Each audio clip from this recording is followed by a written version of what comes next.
Bienvenidos a la presentación del libro Dos hermanos, un país. Saludo a los miembros del Presidium, la ministra Loretta Ortiz Alf, esposa del maestro José Agustín Ortiz Pinchetti, coautor de la obra.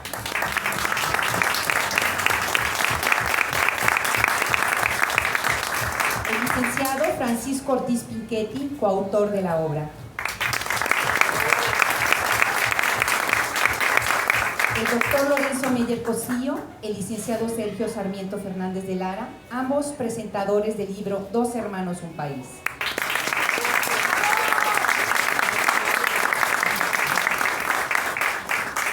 El licenciado Sergio Sarmiento Fernández de Lara es licenciado en Filosofía por la Universidad York de Toronto, Canadá, director editorial de Enciclopedia Británica en Latinoamérica y España de 1978 a 1994.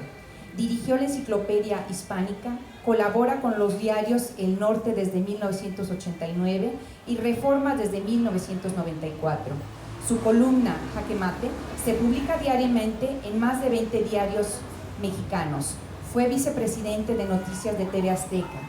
Conduce La Entrevista con Sarmiento y otros programas de radio y televisión. Caballero de la Orden de las Letras y las Artes de Francia. Damos la palabra al licenciado Sarmiento. Muchas gracias. Doctora Loretta Ortiz, gracias por esta invitación. Francisco Ortiz Pinchetti, no hemos tenido una relación estrecha, pero cuando nos hemos visto nos ha tocado momentos históricos en algunas ocasiones. Es un gusto estar con el doctor Lorenzo Meyer, a quien leo y admiro de toda la vida. Y déjenme, pues, traje algunas notas, no sé si las voy a leer o no las voy a leer, pero por lo menos me dan una pauta de lo que quiero decir. Este libro que he leído con mucho cariño, por la relación que tuve con José Agustín y con Francisco, muy distintas. De hecho, yo no sabía que eran hermanos, o sea, pensé que era una simple coincidencia. Con José Agustín siempre encontré un hombre, comprometido con su país, tolerante ante las discrepancias. En muchos puntos teníamos discrepancias él y yo, como los hermanos las han tenido, y sin embargo siempre fue abierto, tolerante. Me parece el tipo de persona que este país requiere. No un inquisidor, sino un hombre liberal, abierto, y así lo demuestra en su propio libro. Este libro, de hecho, nos muestra algo que me parece a mí muy importante. México no cabe en una sola ideología. José Agustín y Francisco Ortiz Pinchetti fueron hermanos, crecieron en circunstancias muy similares, fueron unidos, mostraron desde temprano una misma conciencia social, y al final de su vida interpretaron de maneras muy distintas al presidente Andrés Manuel López Obrador. Lo ha dicho Francisco, no me tocó que me lo dijera José Agustín, pero sí, tuvieron esas diferencias después de haber en realidad caminado por caminos paralelos durante muchos años. José Agustín fue un abogado distinguido y yo diría más que eso, próspero. Se inclinó por las causas sociales desde temprano, por influencia, lo dice en este libro, de los jesuitas que lo educaron. Se incorporó a las filas de la política, primero con el maestro Heberto Castillo, el ingeniero Heberto Castillo, y después con Andrés Manuel López Obrador, a quien permaneció absolutamente fiel hasta el momento de su muerte, el pasado 3 de agosto. Nos dolió, yo creo que a todos, particularmente a Loretta. Tuvimos oportunidad de vernos y de conversar brevemente unas semanas antes. Me dolió, lo único que pude hacer es mandarte un mensaje por WhatsApp, pero la verdad me dolió. Creo que era un hombre que muchos respetamos y quisimos. Francisco, en cambio, se hizo periodista, pero además desde las escuelas del periodismo más importante de nuestro país, desde la Carlos Septién. Fue uno de los reporteros más importantes de la revista Proceso, y la cobertura que hizo de la campaña de Vicente Fox, sin embargo, hizo que fuera destituido del semanario Proceso. Fue director de Notimex, no se lo deseo a nadie, ni a mis peores enemigos, y sigue ejerciendo el periodismo. ha sido muy crítico, al contrario de su hermano, del presidente López Obrador. Me parece maravilloso que a pesar de sus diferencias hayan decidido publicar juntos este libro de memorias. Me parece muy significativo el mensaje, y el mensaje es que las diferencias no deben nunca llevar a la intolerancia. La historia que cuentan a propósito no es solamente de ellos, es la historia de un país, por eso se llama Dos Hermanos, un país, pero también de una ciudad en un tiempo de grandes conflictos y de muchos cambios. José Agustín, y es curioso cómo las narraciones del libro se entrelazan con mi propia vida. José Agustín, por ejemplo, habla de su participación en la Marcha del Silencio del 13 de septiembre de 1968 por el Paseo de la Reforma. Yo, un adolescente en ese entonces, también estaba ahí, también marché por el Paseo de la Reforma en esta Marcha del Silencio, y también pasé enfrente de la esquina de la Información, donde estaban los grandes periódicos, y sentí la fuerza del silencio en ese momento, 13 de septiembre de 1968. Yo era más joven, bastante más joven que José Agustín, pero ahí estaba yo también compartiendo esa historia de México, esa historia de la Ciudad de México también que hemos compartido. Francisco fue protagonista. Él nos narra en este libro su experiencia en Tlatelolco el 2 de octubre. Él se encontraba en el tercer piso del edificio Chihuahua. Su visión de lo que pasó en esa noche trágica siempre me ha parecido valiente, no solo porque haya estado presente y porque recibió un balazo en la pierna izquierda, sino porque cuando ha narrado los hechos en sus columnas de aquel entonces y en entrevistas y en fin a lo largo de la historia, ha roto con los lugares comunes de las narrativas de quienes no estaban ahí, pero que han buscado aprovechar políticamente la matanza de ese 2 de octubre.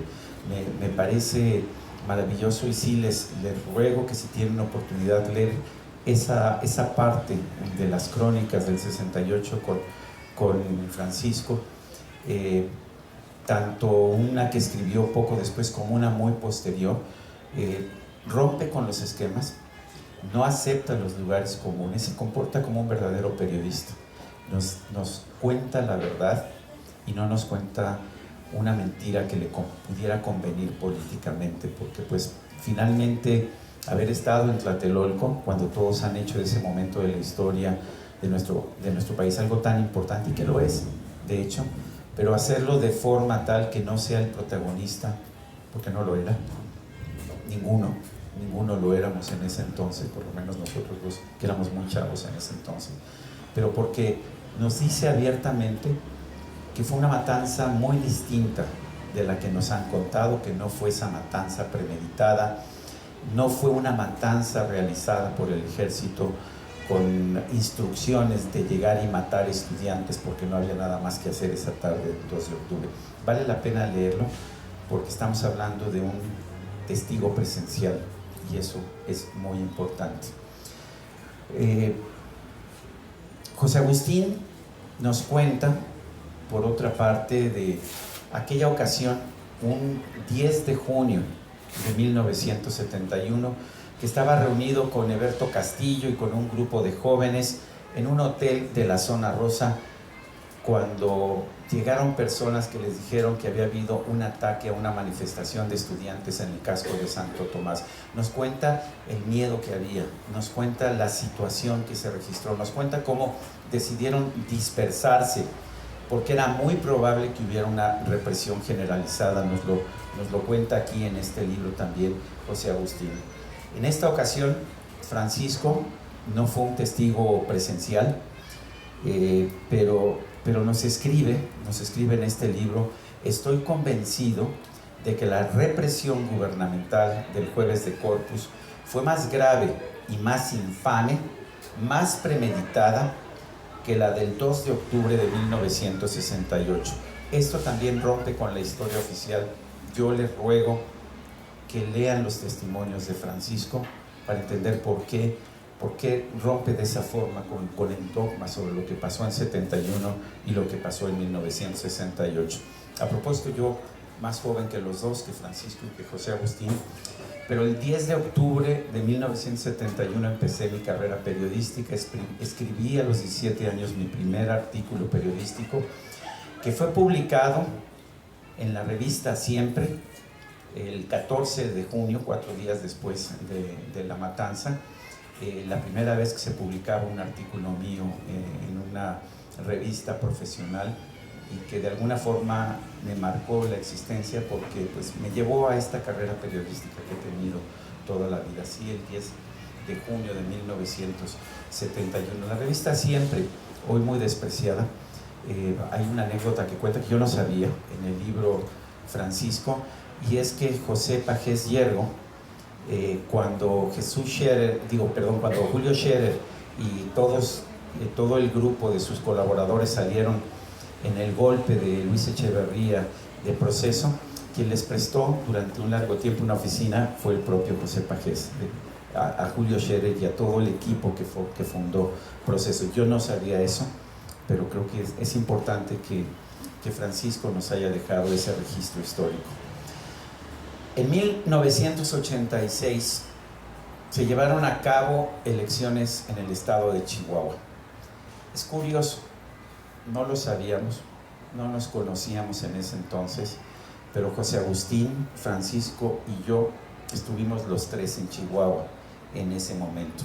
José Agustín estaba haciendo crónicas para el periódico La Jornada. No era periodista, era un abogado, pero ahí estaba haciendo crónicas. Yo creo que las crónicas de Francisco que publicó en Proceso son de las mejores lecciones de periodismo que tenemos en toda la historia de nuestro país. Y yo, jovencito, trabajaba como stringer para el Wall Street Journal de Nueva York, y ahí estuve participando, apoyando al corresponsal y escribiendo mis artículos para el Financiero de la Ciudad de México, y entonces también estaba yo en Chihuahua en esas elecciones del verano de 1986.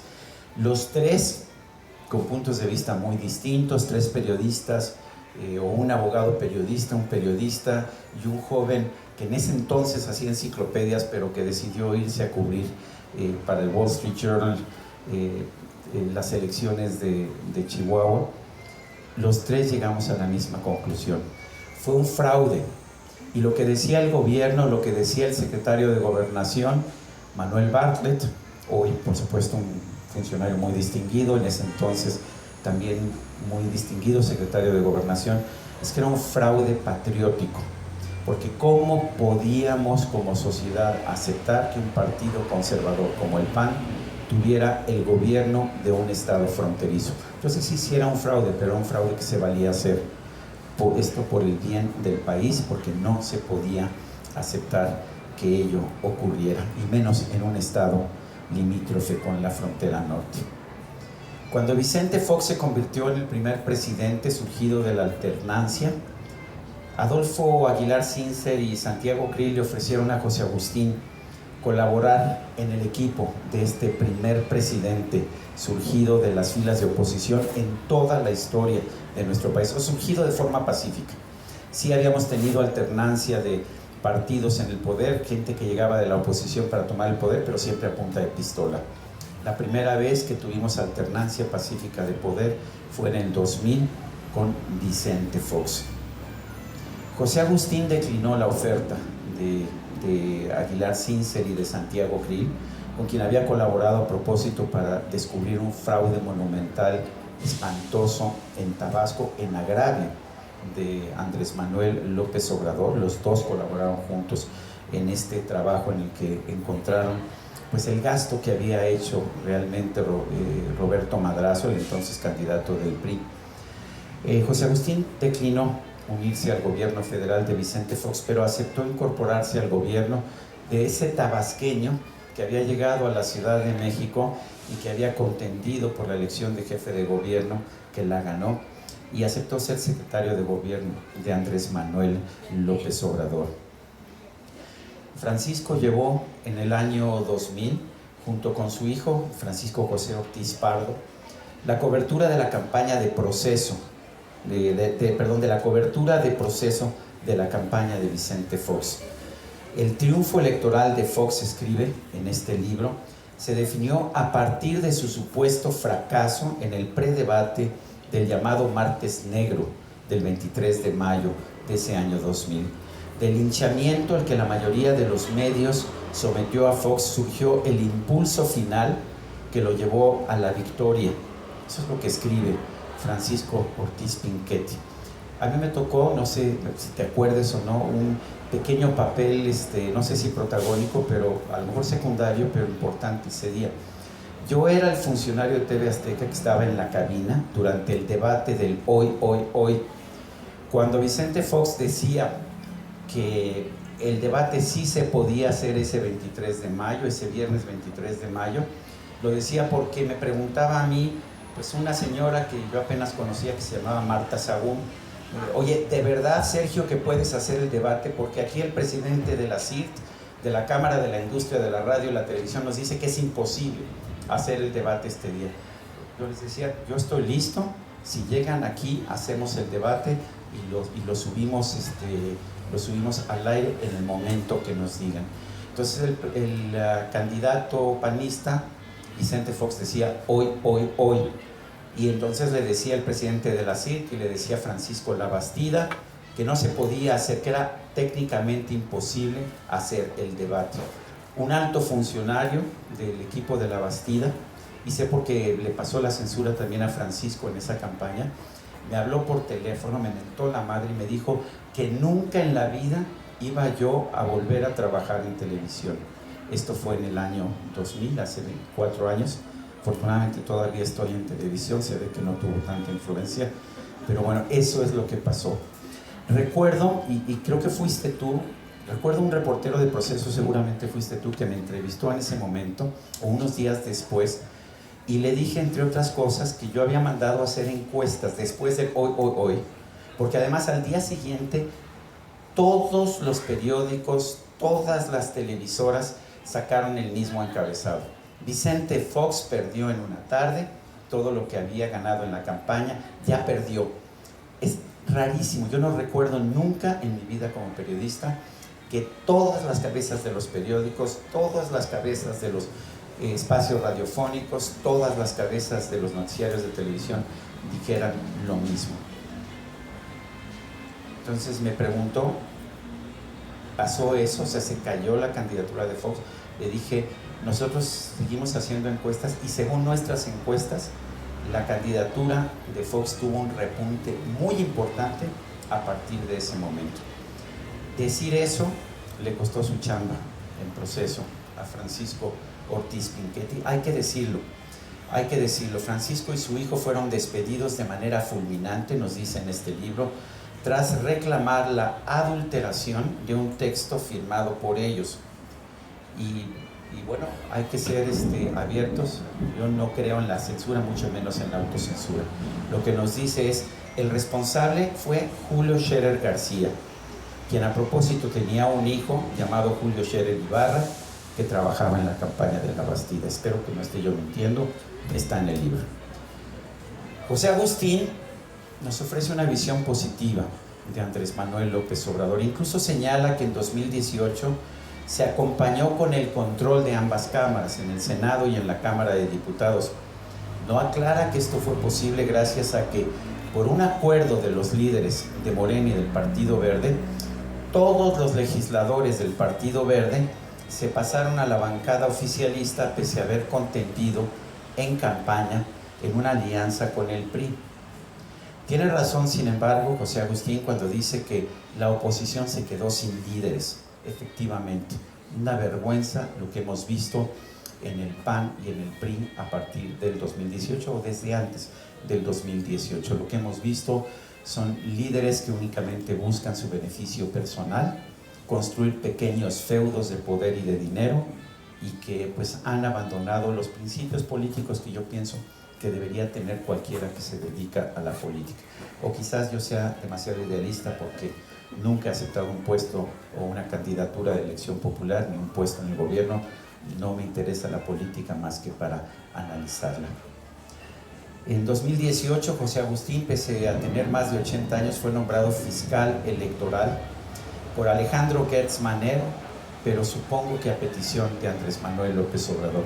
Una vieja alianza estaba ahí, a pesar de que nos lo cuenta también José Agustín, él rechazó ser candidato a la alcaldía de Miguel Hidalgo porque ya no se sentía bien de salud, ya no sentía que tuviera esa juventud que nos narra, de hecho con tanto encanto, porque los dos escriben muy bien, por eso este libro es importante también, cuando nos narra pues toda su juventud, toda la forma en que se fue desarrollando. Él mismo dice aquí, bueno, yo ya a esa edad ya no me sentía con el vigor para ser alcalde o para tener un cargo de esa naturaleza.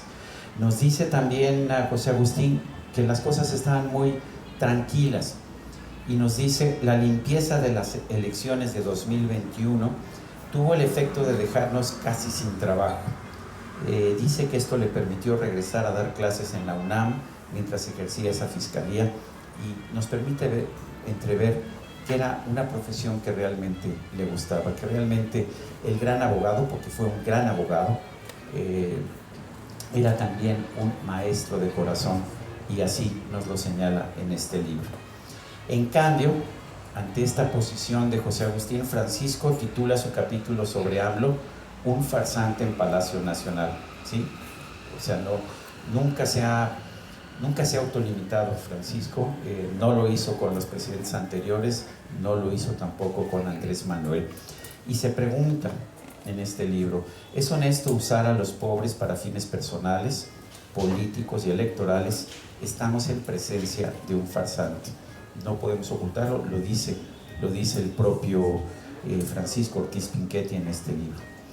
A mí me parece, y miren que he leído este libro con una alegría muy importante, porque es esta mezcla de visión de lo que está pasando en la política con una biografía personal, pero con dos puntos de vista radicalmente distintos, el de José Agustín y Francisco Ortiz Pinchetti.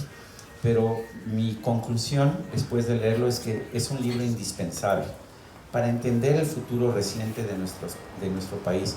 Son crónicas de dos hermanos, a mi juicio los dos honestos, los dos comprometidos con el bienestar del país, que mantuvieron posiciones muy similares durante décadas para separarse dramáticamente en el sexenio de López Obrador. Pero precisamente por eso es valioso el libro, por la diversidad que nos ofrecen los dos puntos de vista. No me puedo considerar amigo de ninguno de los dos, no lo fui. A los dos los conocí, afortunadamente, porque a los dos los admiro, a los dos los respeto. Mi trabajo, yo nunca he sido político, pero mi trabajo en el mundo de la vida pública de México ha sido conversar, hablar a través de entrevistas principalmente con los protagonistas de la vida política de nuestro país. Y eso me ha pasado con José Agustín y con Francisco. Los varios puntos en sus vidas, sin embargo, que se entrelazan con mi vida, nos marcan como contemporáneos en un México que ha sufrido cambios enormes y que no ha parado de transformarse. Al escribir del México de José López Portillo, José Agustín escribe un párrafo que cito en mi columna de hoy del periódico Reforma, o una parte de ese párrafo, que creo que es muy importante.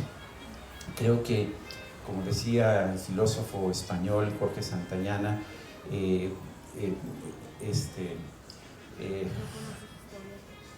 bueno, aquel que no conoce su historia está condenado a repetirlo. No es exactamente eso, pero por ahí va, ahora lo recuerdo. Pero es aquel que no conoce su historia está condenado a repetirla. Y lo que escribe José Agustín es lo siguiente. Escribe sobre el México de principios de los años 80 en el sexenio de José López Portillo. México nunca había crecido por tanto tiempo ni gozado un periodo tan largo de paz, pero el sistema tenía un efecto gravísimo. Tenía como eje a un régimen autoritario.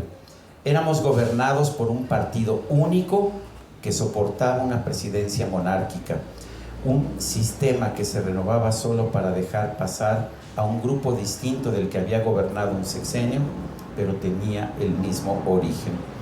Los errores del presidente y en general de todo el sistema no podían ser corregidos. No había un Estado de Derecho auténtico.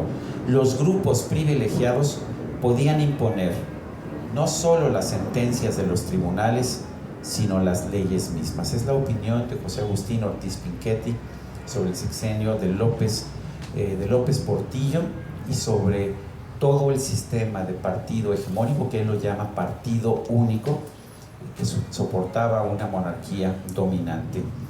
Hoy que estamos entrando a una nueva era de partido hegemónico, en que el Ejecutivo podrá imponer no solo las sentencias de los tribunales, sino las leyes mismas, yo pido que recordemos estas palabras de José Agustín Ortiz Pinchetti. Fue un gran admirador de López Obrador, sin duda, y está bien, me parece maravilloso. Yo creo que hay muchas virtudes en el presidente de la República. Sin embargo, el México de principios de los años 80 que describe en este párrafo me recuerda mucho al México al que estamos entrando en este momento. Yo quiero agradecerle a Francisco Ortiz Pinchetti el haberme invitado y por supuesto rendirle un homenaje siempre a un hombre que admiré, José Agustín. Gracias.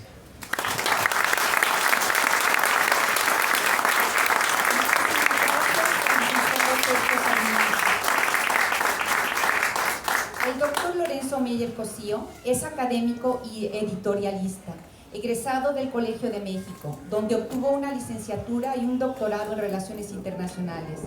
También realizó estudios de posgrado en Ciencias Políticas de la Universidad de Chicago. Ha escrito varias obras sobre las relaciones exteriores de México y la Revolución Mexicana. Es, además, un analista del sistema político mexicano que ha centrado su reflexión en las formas autoritarias del poder y en los procesos de democratización. Desde hace 41 años incursionó como editorialista, primero en Notimex y Excelsior, posteriormente en el periódico Reforma, así como en varios periódicos estatales. Actualmente es colaborador en el periódico El Universal. También es comentarista en algunos programas de radio y televisión. Adelante, doctor Mena.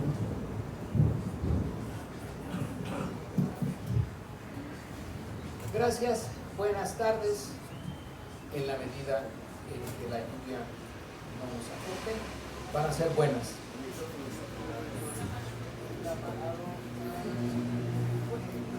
A ver,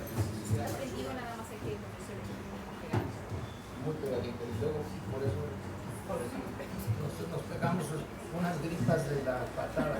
Bueno, entonces muy pegadito a la boca. A ver, que conste, es bajo su responsabilidad. Gracias por la invitación para presentar este libro. A mí la invitación me la hizo José Agustín cuando por teléfono y ya por la voz me di cuenta de que sí, sus problemas de salud ya estaban a la vista o al oído de todos. Desde luego que acepté la invitación y yo me voy a referir sin menoscabo de la parte que le toca a Francisco, pues a José Agustín, porque es el único que sí conocí a lo largo de muchos años y bueno, pues porque falleció. Entonces yo propongo que esta presentación no es la presentación de un libro propiamente, es un homenaje a José Agustín, que hace no mucho nos dejó, y como tal es como voy a hacer mi intervención. Es un libro muy un poco raro, ¿no? Porque uno no sabe quién escribió qué. Normalmente los libros a dos o más autores, cada capítulo dice quién es quién lo escribió. Aquí no tarda uno ya en entenderlo, pero no se lo facilitan a uno, lo hacen. Ahora a ver quién está escribiendo. Son hermanos, nacidos en la misma ciudad, criados en una misma atmósfera. Uno en la colonia Cuauhtémoc y Francisco, ¿en qué colonia? No, los dos tenemos la Cuauhtémoc. Pero luego te cambiaste Luego ya de a la de... Bueno, los dos están en colonias de clase media de buena clase. Y ese es el principio del libro, es el recuerdo y la influencia del medio en el que se criaron. Yo también por la edad, bueno, pues más o menos entiendo, no sé, un lector muy joven ahora si lo pueda apreciar, esa colonia Cuauhtémoc, que yo no la conocía entonces, no estaba a la altura de mi familia. Yo soy de la Santa María la Ribera, pero disfruté mucho esta parte del libro y de la recreación de la atmósfera de una clase media educada en la Ciudad de México, y que tiene importancia, bueno, por la recreación para quien trabaje sobre esta época en los años por venir. Encontrará aquí una buena referencia para entender la textura del ambiente social en el que se crearon los dos autores.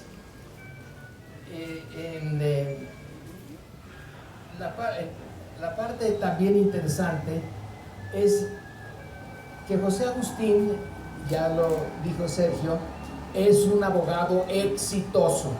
Muy bien, un abogado exitoso, que pudo haber seguido siendo un abogado exitoso hasta el final, pero que a la mitad del camino, una especie de San Pablo, tuvo una conversión y cada vez fue menos abogado y cada vez fue más político, más hombre de acción. Fue lento, hasta cierto punto fue lento, pero hay que apreciarlo, porque dejar un despacho exitoso, viniendo de donde viene, requiere de una decisión moral, de haber hecho ese cambio. Yo lo encontré cuando ya estaba haciendo el cambio. Un día fue al Colegio de México, hablamos, y de ahí en adelante fue saliendo una relación. No es una relación sistemática, pero sí nos vimos muchas veces. Ya cuando estaba con Loreta, hasta íbamos a comer, a cenar, y a destruir a alguien en la conversación. Teníamos enemigos comunes, así que era fascinante hablar mal de ciertos prójimos, no de todos. José Agustín puede entrar en el tipo de análisis que hace Max Weber, este sociólogo tan influyente alemán, de fines del siglo XIX, principios del XX, con sus modelos ideales. Y en los modelos ideales pone el del político por necesidad y el político por vocación. El político por necesidad es el que, bueno, se hace político porque ahí hay un sueldo, ahí hay una carrera, y listo. Creo que podemos conocer a muchos de esa naturaleza. Y el otro es el político por vocación, porque hay una pasión por la política. La política la podemos definir de muchas maneras. Últimamente a mí me gusta mucho la de un politólogo norteamericano, Harold B. Laswell, que en 1933 escribió un libro cuyo título da la definición de política: Who gets what, when and how. ¿Quién consigue qué, cómo y cuándo? Ahí está el corazón de la política, ¿sí? Y de la lucha política, y de la lucha de clases, y de la lucha que estamos viendo ahorita en nuestro país. Una lucha afortunadamente pacífica, pero no fue así a lo largo de la historia de México, ni a lo largo de la historia de la humanidad. Entonces la política es conflicto, es lucha y alguien puede entrar a esa lucha no por necesidad, sino por voluntad, y en esa voluntad está el elemento pasión. José Agustín nos dice que desde pequeño, bueno, adolescente, nada, ya no, en otros siglos ya no eran tan pequeños, ahora sí siguen siendo pequeños cuando tienen 15, 16, 20, 25 años. Le entró la idea de dejar huella, pero mientras tanto se fue a la Escuela Libre de Derecho, que es una escuela muy peculiar, que a los profesores no les pagan, pero que lo hacen por vocación, y que ahí anidó un espíritu conservador. Era un grupo conservador y una visión del derecho. José Agustín queda muy agradecido con la Escuela Libre de Derecho porque lo disciplinó, pero ella traía la disciplina de los jesuitas. Esa es una impronta que yo supongo que hasta el día que murió la traía, y la de la formación de los jesuitas. Entonces tenemos aquí a un joven abogado de clase media para arriba, pero sin ser, habla de las estrecheces, de no tener dinero cuando es adolescente y, en fin, no poder hacer muchas cosas o adquirir muchas cosas. Pero luego ya nos hace referencia a, bueno, un exitazo. Estuvo a cargo de un proceso que Bárbara Hutton le hizo a su marido, y la dueña del dinero era ella. Y cuando uno va a Cuernavaca y en ese hotel que ya se me olvida, pero Sumilla, que Echeverría se hizo de ese hotel, entre otras propiedades. Bueno, pues es el abogado de gente rica que para llevar adelante su caso viaja a Europa, viaja aquí, allá, y unos dicen, yo nunca había viajado. Entonces se ve que esa clase media tenía limitaciones, pero ya estaba en el ancho y gran mundo de los abogados exitosos, con clientes más exitosos todavía, y apartado de las condiciones del mexicano normal, del mexicano de a pie, y sobre todo entre más se baja en la escala social, pues más es la diferencia en este país. Así que en el caso de José Agustín y en el caso de Francisco, pues son producto neto de la clase media capitalina, que es distinta de una clase media de Yucatán o de una clase media de Guadalajara.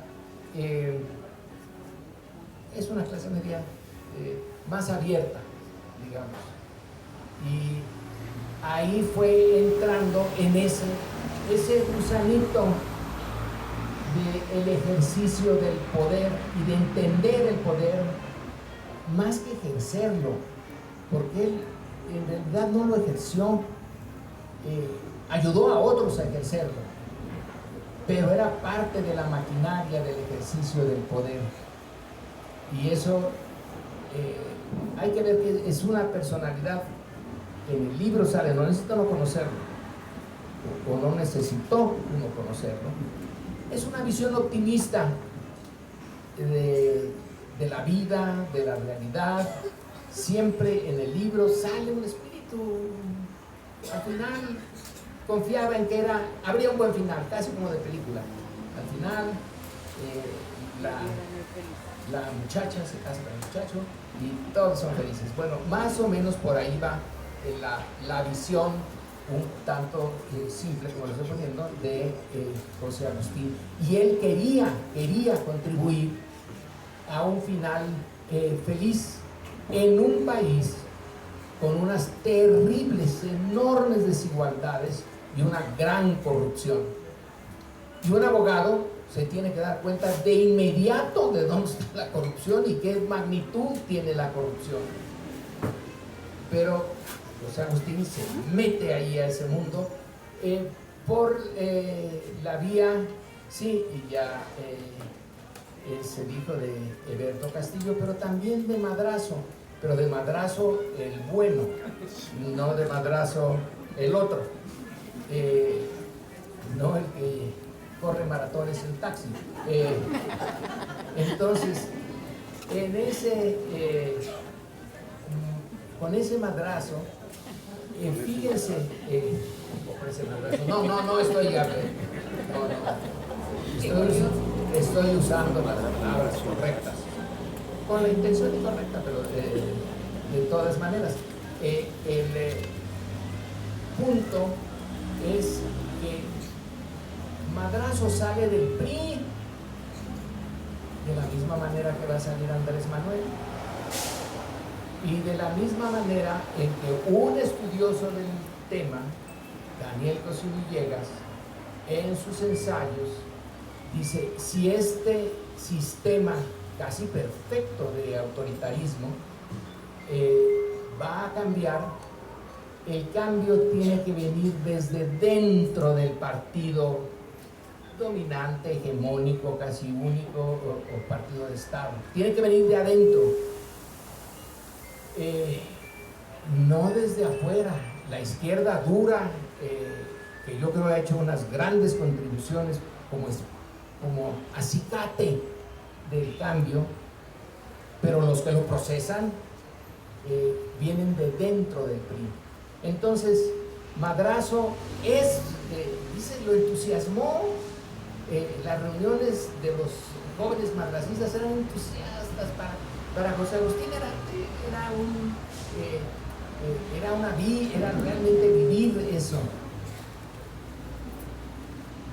Y Madrazo, ya sabemos lo que le pasó. Entonces eso desinfla un poco, pero ya no deja el autor de este libro, el coautor de este libro, ya no deja el tema. Sigue involucrado, y entonces la idea es la democratización por la vía pacífica, por la única vía pacífica, que es hacer real el voto, cosa que cuando él es activo, y pensemos en los años 70, 80, 90, uno decía, pero aquí el voto, ¿cuándo? El voto es una quimera, pero en fin, insiste. Al final tuvo razón, al final por esa vía no violenta,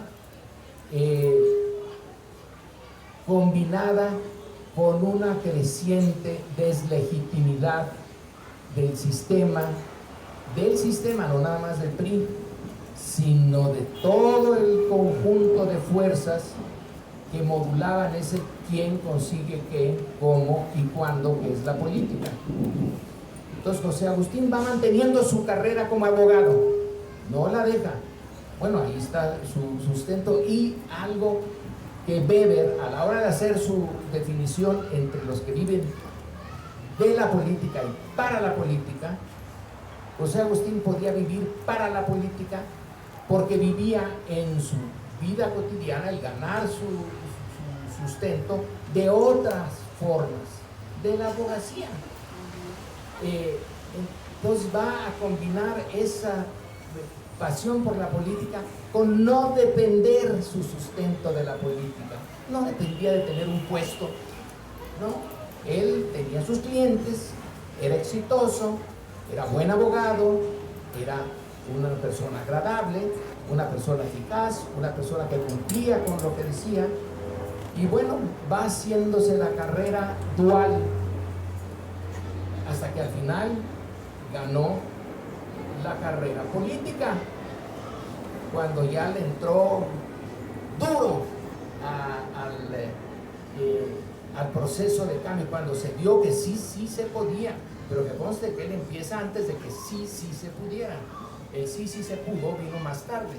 Entonces anda en el grupo San Ángel, anda con Santiago Krill, con Jorge Castañeda, en fin, con esa compañía, tratando de empujar al autoritarismo, y como dice Sergio, cuando llega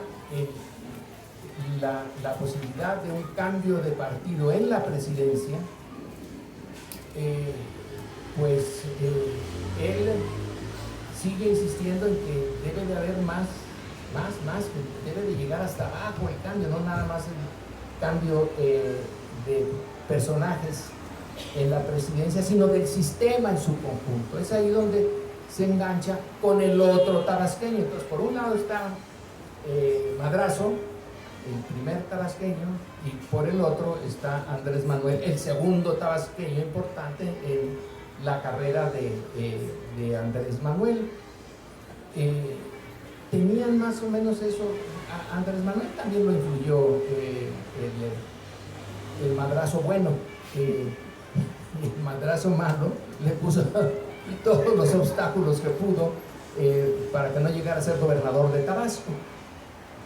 En ese encuentro con Andrés Manuel y con el proyecto de Andrés Manuel es donde ya entra de lleno a puestos públicos en el gobierno de la Ciudad de México. Lo interesante es que le pone una condición a Andrés Manuel, que está ahí en el libro. Sí, yo le entro a ser secretario, pero no me voy a levantar a las 6 de la mañana para ese inicio de mañaneras que hacía Andrés Manuel, y que le resultó uno de los instrumentos de política más fantásticos.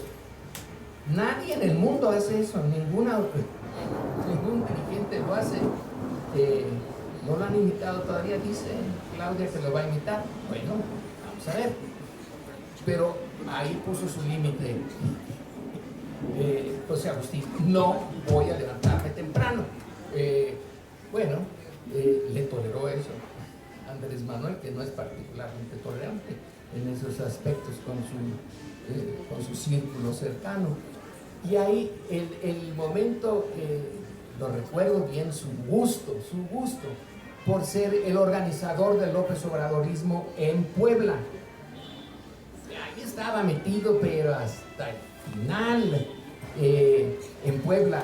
Iba y venía, y lo vi allí porque me invitó una vez a dar unas charlas a muy poquitos, no crean que arrastraba a grandes cantidades de poblanos, pero ahí estaba. Entonces, la vocación de José Agustín, que se refleja en el libro y que nos sirve no solo para conocer a personajes como Francisco o José Agustín, sino México, un tipo de México, tipo de la clase media capitalina, empeñada en modificar el sistema político, los dos, Francisco y José Agustín, desde la lucha pacífica. Y el caso de José Agustín, supongo que el de Francisco es similar, esa influencia religiosa, esa influencia de los jesuitas, que son de la orden más sofis, más estudiosos, y al punto que cuando José Agustín dice que él ya deja la iglesia y ya consigue la autorización de un jesuita para abandonar todos los ritos y todo lo de la iglesia, y el jesuita le dice: si eso nada más es cosa superficial. Ya me imagino al grueso de los mexicanos recibiendo ese consejo. Bueno, en otro tiempo hubieran quemado al jesuita. El punto es que no abandona nunca la parte ética de su acción, de su visión, de su emoción, y eso se refleja en el libro. realmente va a ser una fuente de información sobre la cultura política de la clase, de un tipo de clase política, no de la clase política en su conjunto, pero de un tipo de clase política del México de fin del siglo XX y de inicios del siglo XXI. Cuando se haga de aquí a 20, 30, 100 años, 200 años, y lo digo porque yo como historiador me uso mucho las memorias de quienes participaron de manera directa o de quienes en su época reflejaron cómo era la política, cómo era la lucha política, cómo era la sociedad mexicana. Entonces, este libro hay que guardarlo en la biblioteca para los que vienen, que ya no conocieron, ya no van a haber conocido de manera directa lo que es el México autoritario, pero que José Agustín lo conoció bien.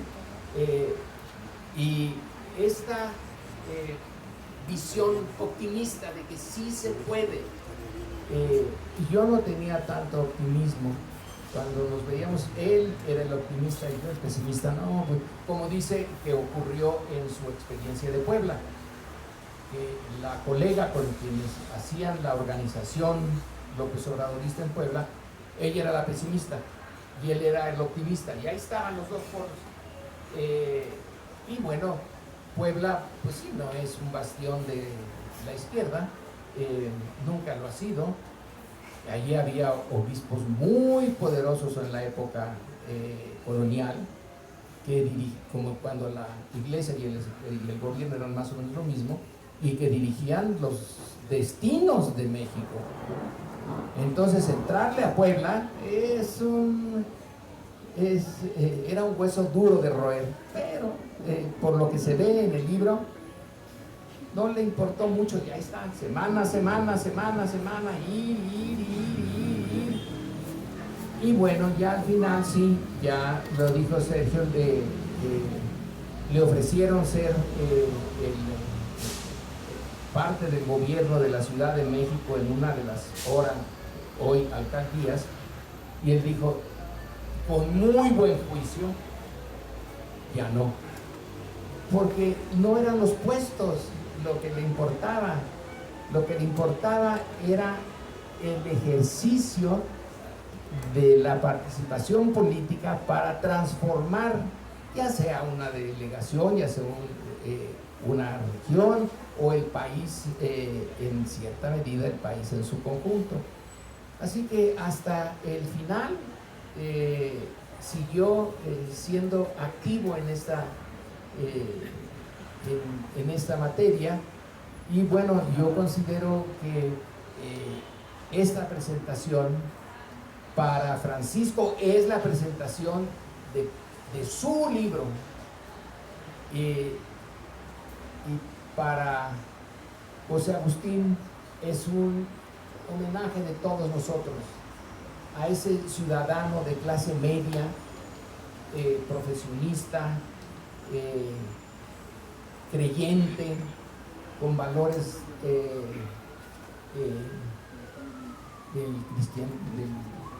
judío-cristianismo occidental, que se metió en ese mundo de la política real y salió como el ave que cruza el pantano.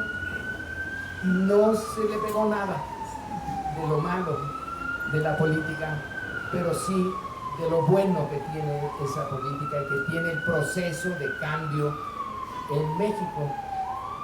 Por lo tanto, es para mí un privilegio que José Agustín me haya llamado unos días antes y que todavía tuviera las ganas de que vamos a presentar el libro. ¿Y en dónde? En la librería Porruá. Está bien. ¿Dónde está? En el bosque. ¡Ah, caramba!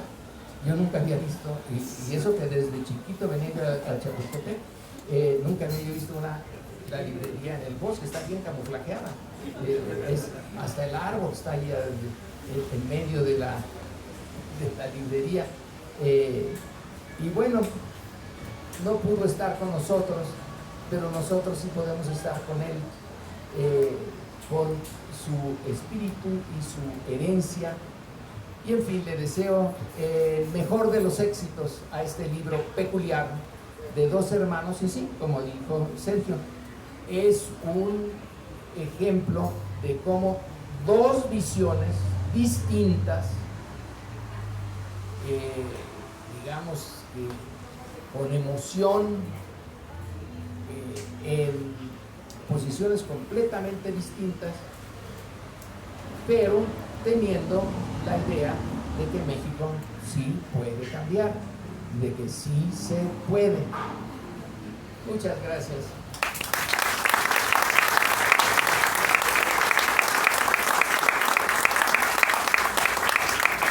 Muchas gracias, doctor Miller. He de decirle que también hoy es día de San Agustín. Entonces, también es su santo. El maestro José Agustín Ortiz Pinchetti nació el 13 de mayo de 1937 en la Ciudad de México. Fue licenciado en Derecho por la Escuela Libre de Derecho y maestro en Derecho Económico por la Universidad Iberoamericana, donde fue profesor más de 30 años. Practicó la profesión de abogado por más de 40 años. En su larga trayectoria también fue escritor, ensayista y articulista, publicando particularmente en el periódico La Jornada. Además del libro Dos hermanos, un país, escribió La democracia que viene, Reflexiones privadas, Testimonios públicos y AMLO con los pies en la tierra. A finales de la década de 1960 se integró al movimiento democratizador de Carlos Madrazo Becerra. A partir de 1985 participó en organizaciones cívicas de lucha por la democracia. Fue consejero ciudadano del Consejo General del IFE en las críticas elecciones de 1994. Organizó el seminario del Castillo de Chapultepec en 1995, antecedente directo de la reforma electoral de 1996. Entre 1998 y 1999 participó en los trabajos para la reforma política del Distrito Federal. Asimismo, del 2000 al 2003 fue secretario de Gobierno del Distrito Federal durante la administración del licenciado Andrés Manuel López Obrador. Posteriormente, se desempeñó como diputado federal de la 59ª legislatura del Congreso de la Unión del 2003 al 2006. Su último encargo fue como fiscal especializado en materia de delitos electorales. A continuación, damos el uso de la palabra a la ministra Loretta Ortiz Alf, esposa del maestro José Agustín Ortiz Pinchetti.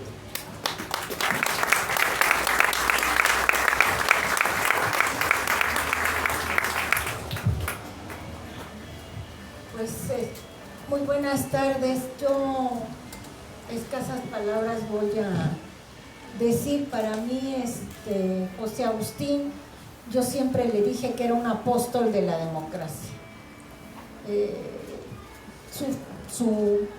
Ahora sí, sus grandes aportaciones las vamos a extrañar. Un hombre que no nada más fue magnífico esposo, padre, abuelo, tío, amigo, profesor, que aportó y dio muchísimo a este país y que lo vamos a extrañar muchísimo. Yo quiero agradecer muchísimo. Quiero agradecer de manera especial pues a los que me acompañan hoy en esta tarde por sus palabras, por la presentación del libro, al licenciado Sergio Sarmiento, a su querido hermano, a Francisco Cruz, obviamente a nuestro amigo entrañable, igual que su esposa, que se fue a un congreso hoy, al doctor Lorenzo Mery. A todos ustedes, porque hoy nos acompañaron, dicen que a los amigos se les conocen las presentaciones de los libros y en los velorios, y se ve que José Agustín tiene todavía muchos amigos, familiares que lo quieren muchísimo, porque a los dos actos han asistido. Les agradezco muchísimo. Muchas gracias, ministra Ortiz Alf. El licenciado Francisco Ortiz Pinchetti ha sido cronista de la transición política mexicana a lo largo de más de 5 décadas. Fue reportero de Excelsior y jefe de información de Revista de Revistas. Fundador del semanario Proceso, donde fue reportero, editor de asuntos especiales y codirector, a lo largo de 24 años en ese semanario, para el que realizó más de 1 millar de reportajes. Se especializó en temas políticos y particularmente en procesos electorales. Actualmente es director del periódico digital Libre en el Sur y del sitio libreenelsur.mx y columnista del portal sinembargo.mx, autor de Pueblo en Pueblo, Océano 2000, Sin embargo, y coautor del fenómeno Fox Planeta 2001 y ahora Dos Hermanos, un País. A continuación, damos la palabra al coautor Francisco Ortiz Pinchetti.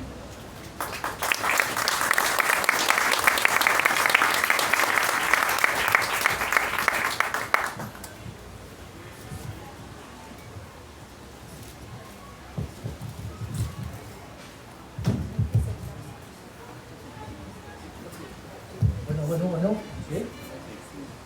Bueno, buenas tardes. En primer lugar quiero agradecerles a ustedes su presencia en esta presentación, que en efecto estaba preparada incluso con la participación del propio José Agustín, la fecha, los presentadores, el lugar, todo estaba listo antes de que ocurriera el deceso inesperado del 3 de agosto. Quiero agradecerles en especial a Lorenzo y a Sergio su presencia, que pues persistieron en su afirmación de que vendrían y que aquí están y han dado enriquecimiento a esta presentación. Quiero hacer mención, bueno, en efecto, el día que José Agustín Loretta y de acuerdo nos pusimos para que fuera hoy la presentación, quizás no estuvimos muy conscientes, no sé si él sí, de que hoy es el día de San Agustín, en efecto, su santo. Es también el día del abuelo. Él tenía 6 nietos, uno de ellos está aquí presente en representación de sus otros 5 colegas, y además pronto será el Día Mundial del Chile en Nogada, que fue, según la leyenda, inventado en esta fecha para agasajar a Santana, ¿no?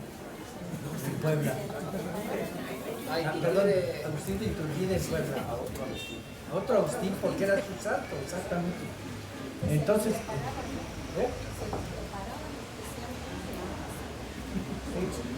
era uno de sus platillos favoritos de José Agustín, desde que mi mamá los preparaba en la casa, y los preparaba como nunca jamás he vuelto a probar, ¿no?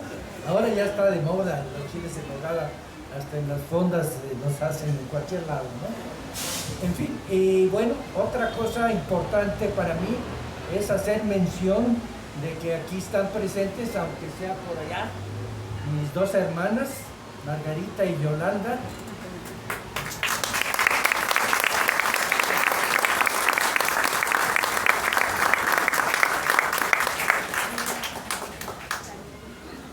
Sí, mis primas, mi nieta Lua, Elena, mi ex,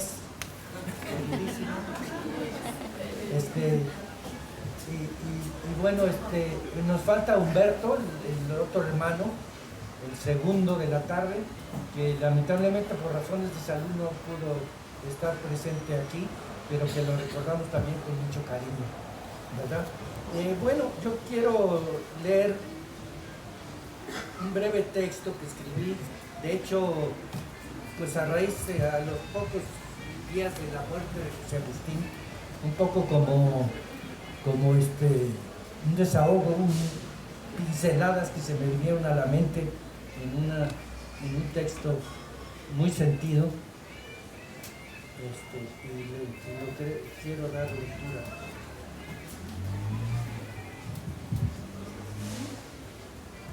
Dice: a diferencia de la mayoría de los hermanos, José Agustín y yo convivimos muy poco en nuestra niñez. En cambio, nos encontramos años después, ya adultos, en un país llamado México. Una distancia de 8 años de edad entre el mayor de los 5 hermanos y yo, el cuarto, hizo naturalmente imposible que compartiéramos juegos y vivencias infantiles. Seguramente él ya lideraba la pandilla de chamacos de la cuadra de la calle del Río Ebro, en la colonia Cuauhtémoc, cuando yo apenas balbuceaba. Estuvimos en la misma escuela, el Instituto Patria, pero ni siquiera compartimos el mismo edificio. Yo ingresaba apenas al primero de primaria cuando él cursaba ya el segundo de secundaria, y apenas terminaba mi educación básica cuando José Agustín se graduaba de bachiller con todos los honores, por cierto, con grado de brigadier general, que era la máxima distinción académica de la hoy desaparecida Escuela de los Jesuitas. Desde entonces fue para mí repetidamente motivo de orgullo. Justo en aquel tiempo, en 1955 para ser precisos, guardo como un recuerdo imborrable la noche en que me llevó por primera vez en mi vida a un partido de béisbol en el flamante Parque Deportivo del Seguro Social de la avenida Cuauhtémoc y Viaducto, recién inaugurado. Además de regalarme la imagen y la emoción de aquel diamante dorado rodeado por una diadema esmeralda profusamente iluminada, mi hermano mayor me heredó la afición por los Tigres, entonces capitalinos, que sería nuestro equipo de toda la vida. Unos años después, ya estudiante de leyes en la Escuela Libre de Derecho, José Agustín fue mi maestro de Historia de México en el tercero de secundaria en el Patria mismo, y me enseñó a querer a este país. Y mientras yo hacía mis primeras talachas reporteriles, él ya era un joven y exitoso abogado. Ambos vivimos de manera distinta los acontecimientos del 2 de octubre de 1968. Recuerdo que vino con unos amigos a la casa de mis padres, donde yo convalecía, para que les contara a detalle mi experiencia en el tercer piso del edificio Chihuahua de Tlatelolco en aquel atardecer infausto. Por esos tiempos, él pertenecía a un grupo de jóvenes que se había acercado al exgobernador de Tabasco y dirigente nacional del PRI, Carlos Alberto Madrazo, atraídos por sus propuestas democratizadoras del entonces partido hegemónico e invencible, afán en el que el experimentado político fracasó. Compartí pasajeramente con José Agustín, 3 años más tarde, su participación al lado de Berto Castillo en la formación de un nuevo partido político. Recién salido de la cárcel del ingeniero, coincidimos justo el 10 de junio de 1971, el jueves de Corpus, en una reunión a la que el mismo Eberto convocó en un hotel de la colonia Juárez. Ahí irrumpió inesperadamente un muchacho afín a la causa para informarnos aterrado de lo que acababa de ocurrir por los rumbos de San Cosme, cuando los halcones agredieron a balazos a una manifestación estudiantil pacífica. Nos apremió a disolver inmediatamente nuestra junta.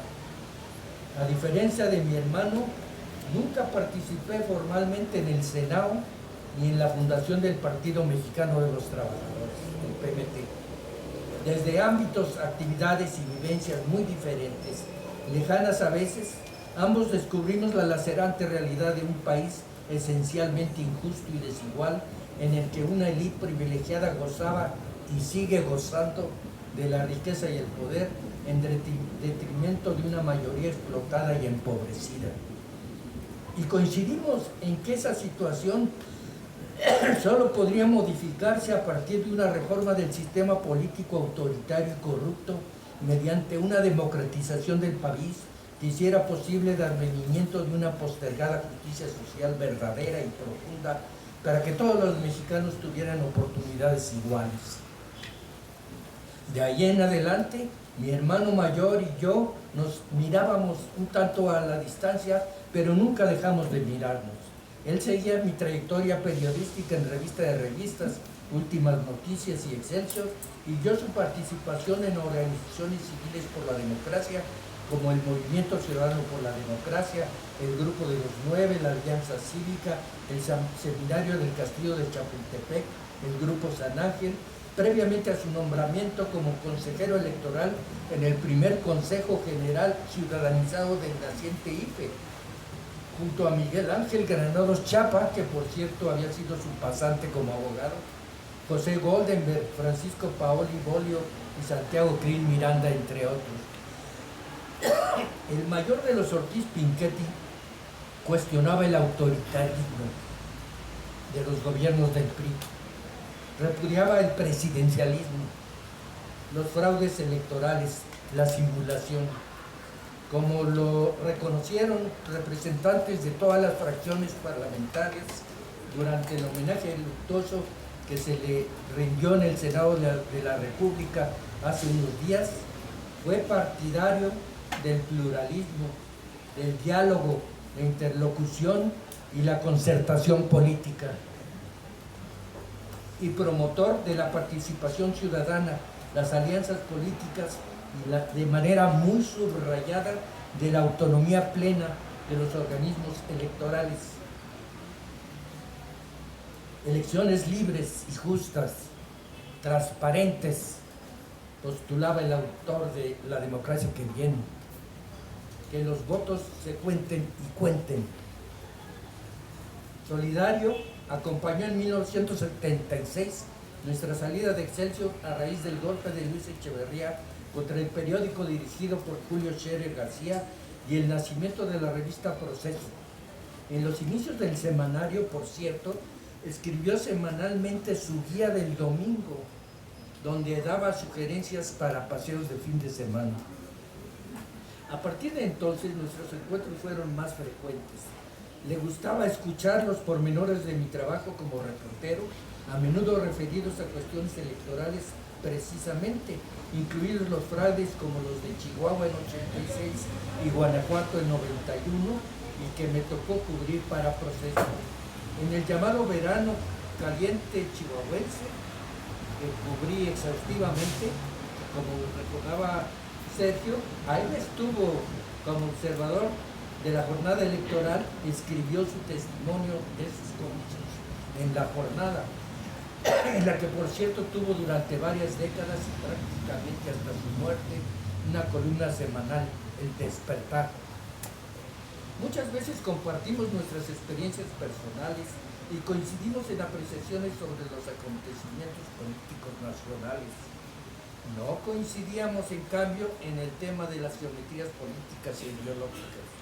Me parece que no le era muy fácil entender que mi trabajo estaba basado en la investigación periodística, en la descripción de la realidad, en los hechos, y que no estaba condicionada por ninguna ideología y menos filiación partidista.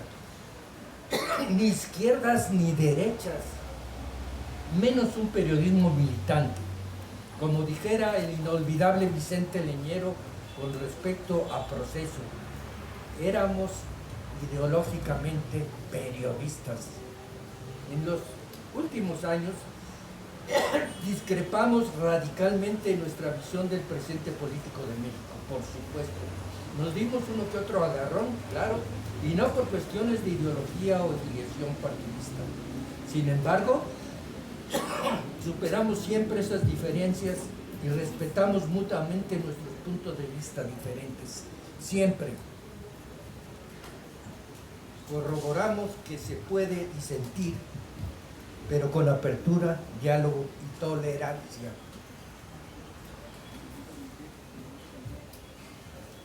Poco antes de la pandemia, después de un curioso malentendido, decidimos escribir cada quien nuestra respectiva visión de México desde el tamiz de nuestras propias vidas y publicar ambos textos en un solo libro.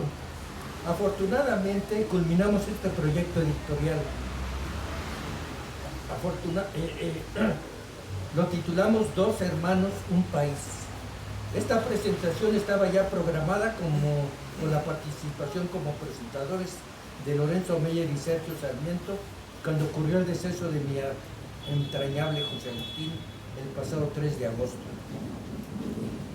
La llevamos a cabo tal cual hoy, como un homenaje a su memoria. Agradezco infinito a Lorenzo y Sergio su invaluable participación. Este libro, pienso, es un ejercicio singular en el que prevalecen la tolerancia y el respeto, en el que el telón de fondo es la transición de México a la democracia. José Agustín lo cuenta como promotor y protagonista, yo como el cronista que soy. Muchas gracias.